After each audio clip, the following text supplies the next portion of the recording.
heureuse de vous retrouver. Nous sommes ensemble pour une vingtaine de minutes d'information. Tout de suite, le sommaire. Infocité Soir, le journal de l'info de proximité sur la 95.2. Présentation, Fatou Diaby. Après 2 mois de formation, l'association Kunandia a procédé à une cérémonie de récompense en faveur des bénéficiaires. Ces jeunes filles et femmes qui ont suivi l'apprentissage en maquillage et perlage ont désormais de quoi subvenir à leurs besoins en toute indépendance. Mécanicien de profession, Mokhtar Traoré s'est reconverti en conducteur de corbière depuis 10 ans. Un métier qu'il exerce avec passion. C'est suite à la perte de l'être le plus cher pour lui qu'il décide d'être derrière le volant de ce véhicule noir fui par beaucoup. Il joue un rôle primordial dans la société lors des événements heureux et malheureux et servent de trait d'union entre la vie religieuse et l'enseignement coranique. Il s'agit des imams. Sori Ibrahim Traoré nous amène à la rencontre de 2 imams de 2 générations, notamment de Mahamadou Bouaré et Gaoussou Dramé. Mesdames et messieurs, bonjour et merci de nous choisir pour vous informer tout de suite les détails. Cette nouvelle a pour débuter ce 12h. L'association malienne pour la solidarité et le développement est célébrée ce matin au champ épique de Bamako, à l'hippodrome, la journée du mois de la solidarité et de lutte contre l'exclusion auprès des ménages sinistrés par les inondations à Bamako. L'objectif est d'appuyer la référence d'évacuation des urgences obstétricales des femmes enceintes au niveau des populations touchées par les inondations. Cette journée a permis à 200 personnes de recevoir des moustiquaires kits de dignité, des kits d'accouchement et distribution de médicaments à 3 CESCOM partenaires et le CCRF de la commune 2. Plus de détails dans nos prochaines éditions. Je le disais au sommaire, l'association Kunandia vient d'organiser une remise d'attestation suite à une formation de 2 mois en perlage et maquillage. Cela en faveur des jeunes filles et femmes de Sibiribou. Le but est de leur permettre d'être autonomes, mais aussi de faire connaître l'association. Au-delà de la cérémonie de remise, l'association a jugé nécessaire de faire parler son cœur à travers un don de kits scolaires à quelques jours de la rentrée des classes, nous dit Kunandi Bamani. Dans le cadre de l'autonomisation des femmes et des filles de Siribabougou, l'association Kunandia a initié 2 mois de formation en perlage et maquillage. Une première du genre, 58 apprenantes ont pris part à cette formation, justifiant ainsi cette remise d'attestation en guise de récompense. Awa Diakité, présidente de l'association Kunandia de Siribabougou. Nous avons eu l'occasion de former des jeunes filles et femmes en maquillage et perlage. Et aujourd'hui, nous voulons leur remettre leurs attestations de formation. Et en plus de cela, on a initié à donner des kits scolaires aux enfants démunis de notre secteur. Et Sata Kanté, porte-parole des bénéficiaires. Nous venons de terminer avec la formation. Je pense qu'elle va nous apporter plus. Par ailleurs, la représentante de la délégation de la mairie de la commune 4 a salué cette initiative, incitant d'autres associations à suivre cet exemple de civisme. Et des femmes qui sont là, elles veulent mener des activités, mais si elles n'ont pas reçu d'accompagnement ou des partenaires pour les accompagner, c'est difficile. Donc moi je dirais qu'au niveau de la commune, il faut multiplier de telles activités. En plus de la remise des attestations, l'association a procédé à une distribution des kits scolaires aux enfants démunis. 12 heures passées de 4 minutes d'une remise à une autre. Cette fois-ci, c'est l'association Walia en partenariat avec l'association Espoir de Medina Koura qui offre une centaine de sacs à dos aux enfants du groupe scolaire Mamadou Diara. L'objectif est d'atténuer les dépenses des parents d'élèves liées à l'achat des fournitures scolaires des enfants. C'était ce samedi devant l'école fondamentale de Medina Koura en commune 2 du district de Bamako, nous dit Sori Ibrahim Traoré. Donner du pouvoir aux jeunes, ça va plus loin qu'une carte de paiement. Un thème au cœur d'une remise de kits scolaires aux enfants de l'école Mamadou Diara de Medina Koura en commune 2 du district de Bamako. C'est à la suite d'un partenariat entre l'association Waleya et l'association Espoir Medina Koura. Les deux organisations ont pris cette initiative de venir en aide aux enfants en besoin de fournitures scolaires. Kumbadjan Sissoko, présidente de l'association Espoir Medina Koura. Je suis heureuse, très heureuse parce que les gens sont sortis un peu quand même. Je suis en même temps un peu déçue parce qu'on n'a pas pu donner à tout le monde, mais le meilleur reste à venir. On est déçus, on est en train de faire beaucoup de choses aussi qui vont venir après. Inch'Allah, si Dieu le veut, avec mes frères aussi qui sont dans la diaspora, qui donnent beaucoup aussi pour cette commune. On n'oublie pas d'où on vient. Une initiative modeste, certes, mais avec une portée d'envergure. C'est l'objectif derrière le don de 100 sacs à dos faits par des expatriés qui ont décidé de mettre en avant le Mali. Abdoulaye Augustin Doumbia, directeur coordinateur du groupe scolaire Mamadou Diarra numéro 2. Je souhaite que des actions de ce genre puissent être continuelles et que ces dons puissent être des dons toujours en faveur des enfants de Medina Koura pour qu'ils puissent s'épanouir vraiment. Tchedoba, parents bénéficiaires. Grâce à ce don, nous voyons nos dépenses se réduire considérablement. Nous sommes très heureux d'en avoir bénéficié. Seul le bon Dieu peut récompenser les donateurs. Nous prions beaucoup pour eux. Lala Mouroukerou Traoré, bénéficiaire. Je suis contente pour le sac que j'ai pu avoir grâce aux bienfaiteurs. Je les remercie et demande à mes camarades qui n'ont pas eu la chance d'en avoir de ne pas se décourager. La remise de ces kits a mobilisé un parterre de personnalités issues du quartier et d'ailleurs. Tous saluent et encouragent des actions similaires faites à l'endroit des enfants. À présent, le tour d'horizon de l'actualité internationale. Un tour qui nous sera développé par Safiatou Kone. Bonjour. Bonjour Fatou. Bonjour à toutes et à tous. En République démocratique du Congo, la présidence donne des précisions sur le projet de révision constitutionnelle et l'opposition proteste. Le président Félix Tshisekedi s'est exprimé sur le projet de modification de la Constitution soutenu par son parti. Le président a parlé d'un texte dépassé et annonce l'ouverture des travaux en vue d'une modification du texte fondamental. Le projet suscite de vives réactions, notamment de l'opposition et d'une partie de la société civile qui accuse le président Tshisekedi de chercher à briquer un troisième mandat. Pour rappel, il a été réélu en 2023 pour un second et dernier mandat à la tête de la RDC. Et pendant ce temps, au Mozambique, le président élu Daniel Chapo appelle à l'unité. Le président nouvellement élu veut privilégier les dialogues pour instaurer un climat de paix dans un contexte politique tendu où la répression policière contre l'opposition suscite de vives inquiétudes. Daniel Chapo a expliqué quelques heures après la confirmation de sa victoire que, je cite, « Je souhaite être le président de tous les Mozambicains unis de Rovuma à Maputo. Ensemble, engageons un dialogue ouvert et constructif. Les développements du Mozambique ne passe pas par les manifestations dans les rues, mais par la paix, la sécurité et la coopération. » Fin de citation. Et si le président est élu au Mozambique, la campagne est toujours en cours aux États-Unis à Atlanta. Barack Obama et Bruce ont apporté leur soutien à Kamala Harris.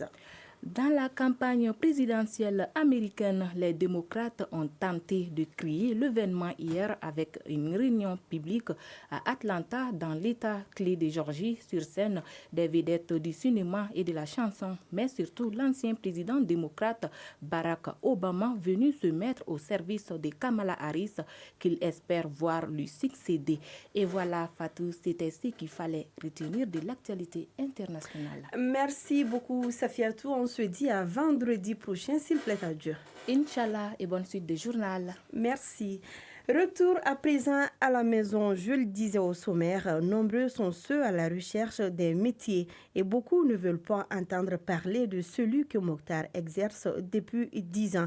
Mokhtar Traoré est conducteur de ce véhicule noir dans lequel chacun fera son dernier voyage. Vous l'aurez deviné, il s'agit du corbillard, un véhicule dédié au service funéraire. Le mécanicien de profession est devenu conducteur de corbillard suite au décès de sa maman. Awa Kenza Sidibé est allé voir comment se passe le quotidien de Mokhtar et surtout savoir quel est le regard des autres dû à sa profession. Mokhtar Traoré exerce un métier particulier. Il transporte les défunts vers leur dernière demeure. Mécanicien de profession, il a embrassé ce métier de conducteur de corbillard, ce véhicule de pompe funèbre, il y a de cela une dizaine d'années. Mokhtar nous révèle que c'était suite à un événement qui a profondément marqué sa vie. La voiture était à l'arrêt à la mosquée depuis 6 mois. Personne ne voulait la conduire. Quand ma mère est décédée, nous n'avons trouvé personne pour la prendre en charge. Alors je me suis occupé de la conduire moi-même. C'est ainsi que j'ai commencé à exercer ce métier. Franchement, j'aime ce que j'ai fait. Aujourd'hui, je suis le seul conducteur de ce véhicule. Mokhtar Traoré arrive à son garage très tôt le matin, juste après la prière de Fajr. Mais son travail de conducteur de corbillard débute lorsqu'on fait appel à ses services. En ce qui concerne sa rémunération, celle-ci varie en fonction de la distance qu'il doit parcourir pour récupérer le corps et le transporter jusqu'au cimetière. Les tarifs pour récupérer un corps à la morgue du CHU Gabriel Touré est de 7 500 francs CFA. Pour Point G et l'hôpital du Mali, il s'élève à 10 000 francs. Dans d'autres quartiers, ce montant peut aller jusqu'à 15 000 francs CFA. Si l'enterrement est prévu à 16 h, je récupère le corps à 15 h. Lorsque nous allons chercher le corps à la morgue, il arrive que le croque-mort, parfois seul, me demande de l'aide pour laver le corps. Je l'assiste dans cette tâche. Puis nous plaçons le corps sur le brancard. Je l'enroule dans une natte et le couvre d'un tissu noir. Ensuite, nous l'amenons à la mosquée pour la prière avant de nous diriger vers le cimetière pour l'inhumation. Grâce à ce acte humanitaire et de bonté, Mokhtar force le respect et la considération chez les personnes à qui il rend service. Je gagne bien ma vie grâce à ce métier. Un bienfaiteur m'a déjà offert un mouton et 5 000 francs CFA. De plus, chaque fin de mois, il me donne 50 000 francs CFA. Je m'occupe également de la voiture et en cas de panne, je la répare. À chaque sortie, je verse 5 000 dans la caisse de la mosquée. Au début, cette démarche de Mokhtar était incompréhensible pour sa famille, mais aujourd'hui, elle le soutient et l'encourage beaucoup. Fatoumata Kassongue, belle-sœur de Mokhtar Traoré. Lorsque le conducteur précédent de cette voiture est tombé malade, les familles endeuillées devaient trouver quelqu'un pour assurer le transport de leurs défunts. La clé du corbillard étant détenue par l'imam, il informait les familles des défunts de la disponibilité de Mokhtar.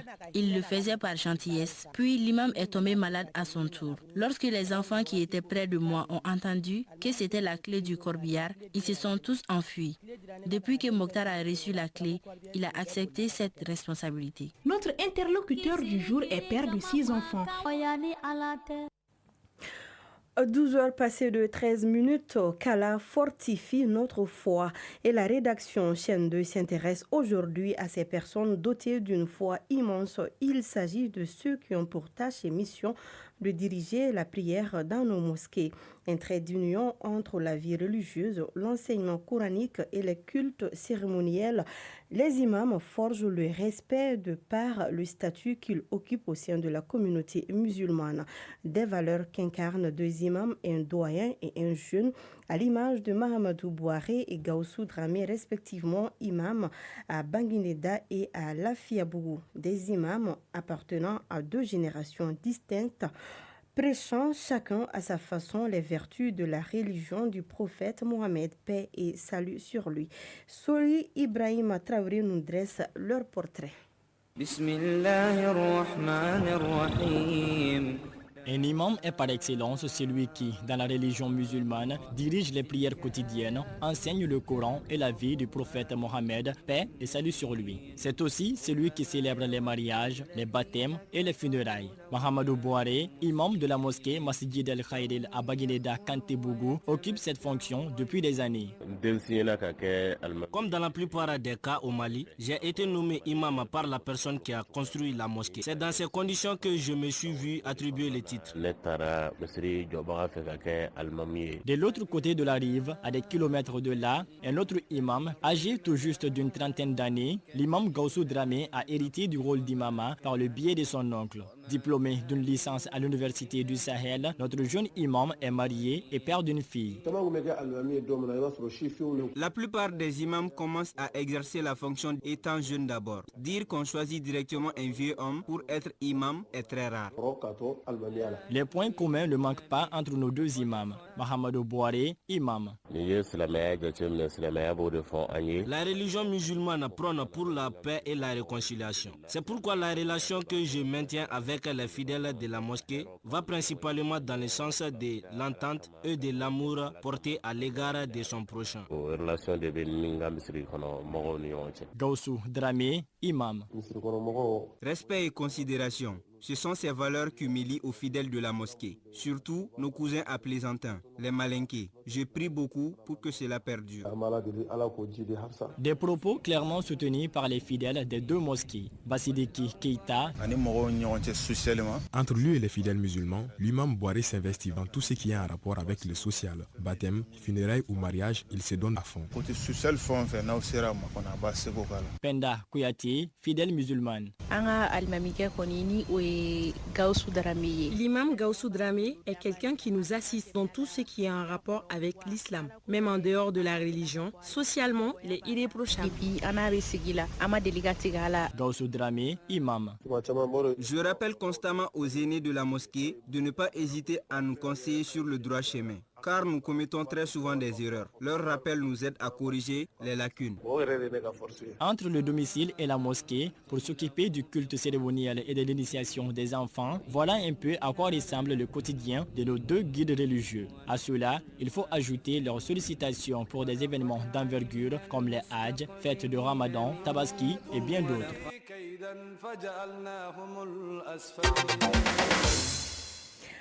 Et parlons un peu sport dans ce 12h. Commençons par le football féminin. Tournoi de montée en Ligue 1. La première journée s'est jouée hier après-midi. Et la Coupe du numérique a démarré hier après-midi également. En ouverture, l'AGETIC a battu Move Africa par 1-0. La grande famille de la communication se retrouve autour de cette compétition. Un véritable moment de retrouvailles et de fête. Cette 4e édition est placée sous le haut parrainage du directeur général de l'ERTM, Hassan Baba Djombele. 12 équipes évoluant dans le domaine du numérique sont en conquête de ce trophée pour la succession de l'AGEFO. Le programme se poursuit lundi avec l'entrée en lice de l'ERTM qui affrontera la HAC, Haute Autorité de Communication. La finale de la compétition est prévue pour le 26 décembre prochain sur le terrain synthétique près du 14e arrondissement à l'ACI 2000. La synthèse de l'actualité sportive, c'est dans le journal des sports, juste après moi, une présentation de Isaac Tchenou. Et sur le continent en football, le président de la CAF s'engage à restructurer et moderniser l'organisation. Voyons en présent la couleur qu'affiche le ciel.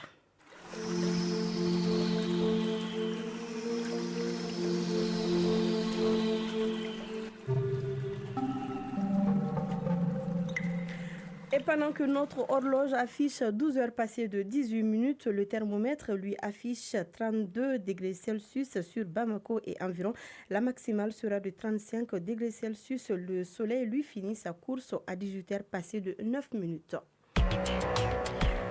Voilà qui met un point final à cette édition que j'ai eu le plaisir de vous présenter. Je suis Fatou Djabi, mise en onde Mahamadou Djakité, mise en ligne Amadi So, coordination éditoriale Nyanya Ali Traoré, Jeff Adjara.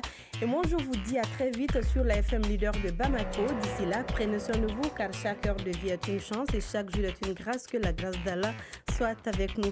Et ce journal a été réalisé par Kinta Togora et Adam Kone.